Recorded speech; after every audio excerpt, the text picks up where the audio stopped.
This is Kayla Agnos, and thank you for tuning in to the Spin It Again podcast, where we bring you honest music reviews. Today, we're going to be discussing the new album, I Barely Knew Her by Sombr, and my guest today is Adriana Monsanto. Say hello. Hi, I'm Adriana. I'm the features editor, and I'm also a Sombr super fan. Period. So, Sombr is a fairly new artist. He released his first song in October of 2021. Back then, he wasn't really known. Wait, would you say that we barely knew him? Sorry, can you please cut that out? No, that was good. He got TikTok famous with Back to Friends, which we all know was a bomb song. Love Back to Friends. We all loved it. It was great. We all love Back to collective. Friends. So we're just going to go in order of the songs on the album, and we're going to give you our honest opinion. Okay, so pre-listening expectations. What did you expect coming into this? Okay, pre-listening expectations. Though I would say I'm like the biggest fan of him that I know, I was actually not excited to listen to the album because I love him and he's very talented, but debut albums really aren't that great, in my opinion, especially from, not to call him a TikTok artist, but I was expecting him to be a 2-hit wonder, and then he released like 12 to 12, and We Never Dated. And they were both good, but I did not think realistically that he had in like enough tracks to make an album in the short amount of time since the last time he blew up, you know? Yeah. Like I was prepared to be disappointed. Okay.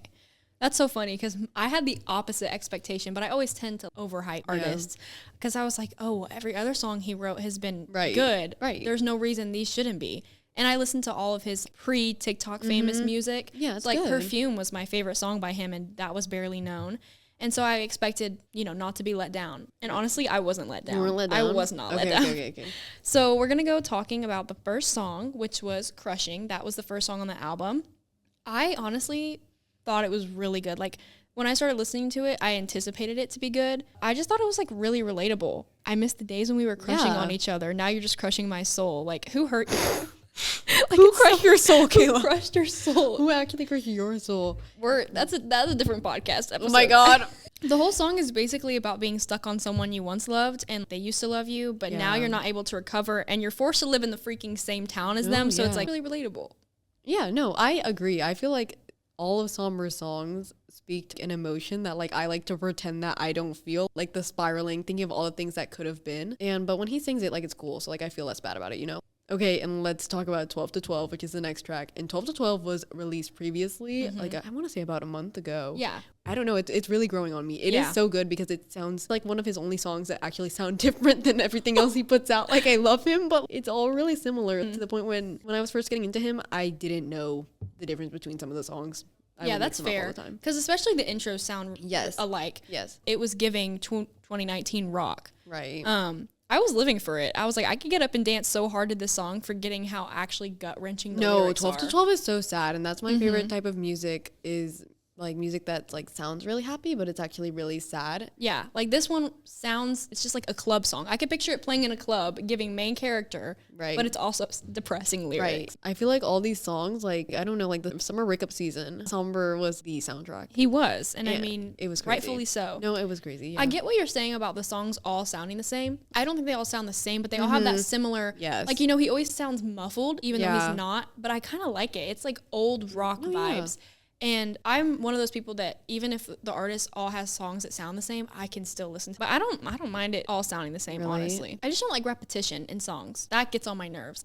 The next song is I Wish I Knew How to Quit You. My favorite lyric from it was, he said, "At least I know when you're away, there'll always be a part of you that stays. Yeah, no, you're the crazy. echo in my veins." I was like, this is crazy. What? It reminds me of Conan Gray. Do you listen to Conan Gray? Oh, I love Conan Gray. Well, yes. The same thought pattern. It's like, who keeps hurting you over and over? Yeah. It's a slower song than his like usual, less rock, more emotion. It was still rock, still gave that vibe, but it's making me feel like I should dance more than cry. I don't know. It did not stand out to me. I like the lyrics. I like the comparison of love to addiction to a substance. I know it's almost overdone, but I think he did it well. And I do too, yeah. Next is Back to Friends, which is the TikTok song. Sombr song, Back to Friends. We already knew this was a banger. Right. Like there's really not much more to be said about Back to Friends that hasn't already been said by everybody else on the internet, but it's such a good song. I heard it on TikTok every day for months, but still didn't get tired of it. I didn't care. Some of those are like, bro, this song again.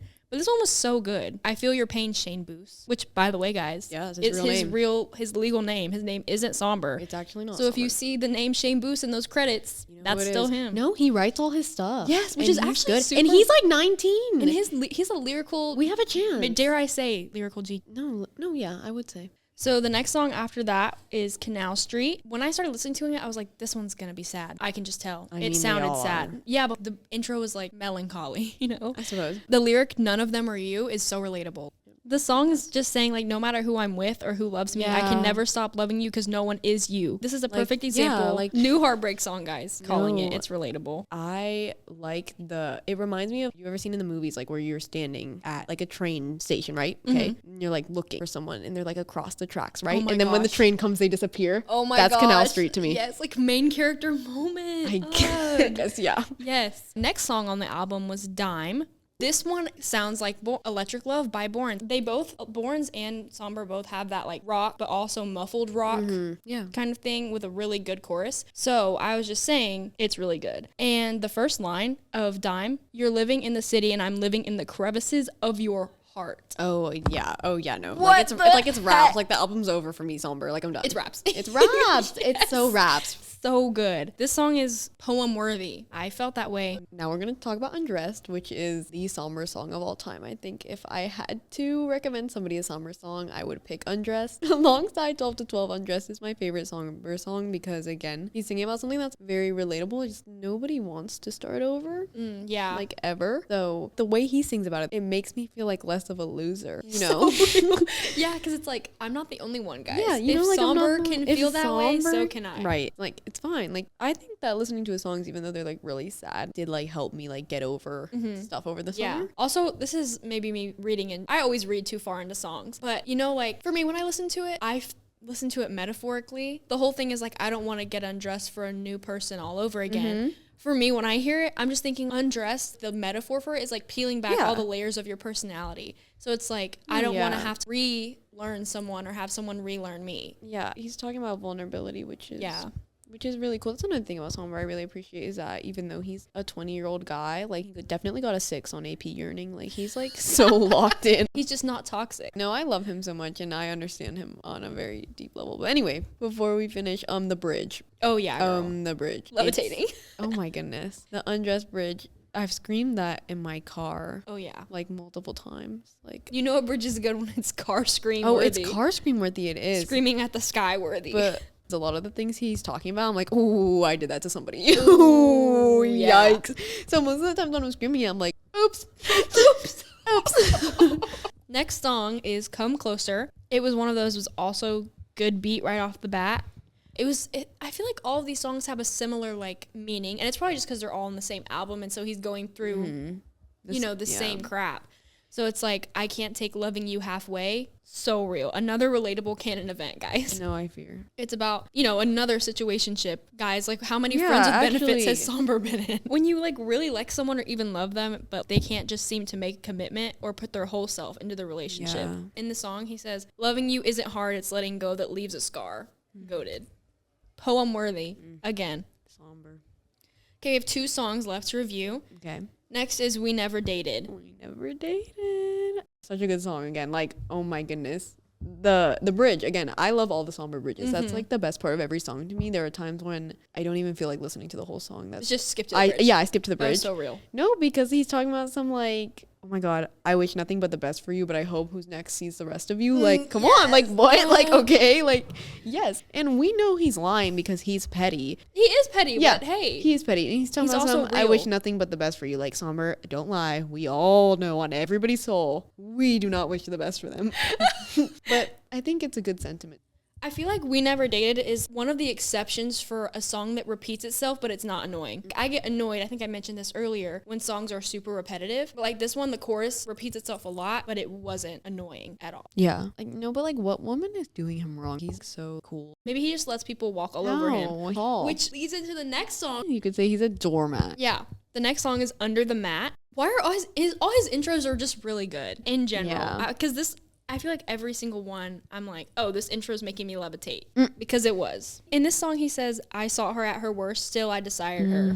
The message of the song is loving someone despite having huge differences. It's rare to hear a song about trying to save a relationship despite differences, but I feel like a lot of songs are about ending a relationship because people are too different. I think so. And so this one's refreshing. The metaphor, she locked the door but left the key under the mat, is so good. Yeah, in the first track, doesn't he talk about crushing, like, I'm trying to stop the door from closing? Yeah, I think so. Wow, look at him piecing things together. Him and his extended metaphors. But it means, like, someone is being shut out, or someone's shutting you out, but you still have the key to their heart, like, in total. They're only shutting you out, like, 75% of the way. You know that if you wanted to go back, you could. Right, yeah. That's kind of comforting, but also terrifying in life. Yeah. You can keep the You can keep the key, guys. I'm returning the key. Okay, concluding thoughts about the album. I will unfortunately probably not listen to it again, and I will just listen to the pre-release tracks on their own because the new songs all sound very similar to me. They might grow on me, Rushing might grow on me, but besides that, I don't think I would listen to them. Favorite track, Undressed, We Never Dated 12 to 12, and I don't have a least favorite. They're like good, they're just not my type of song.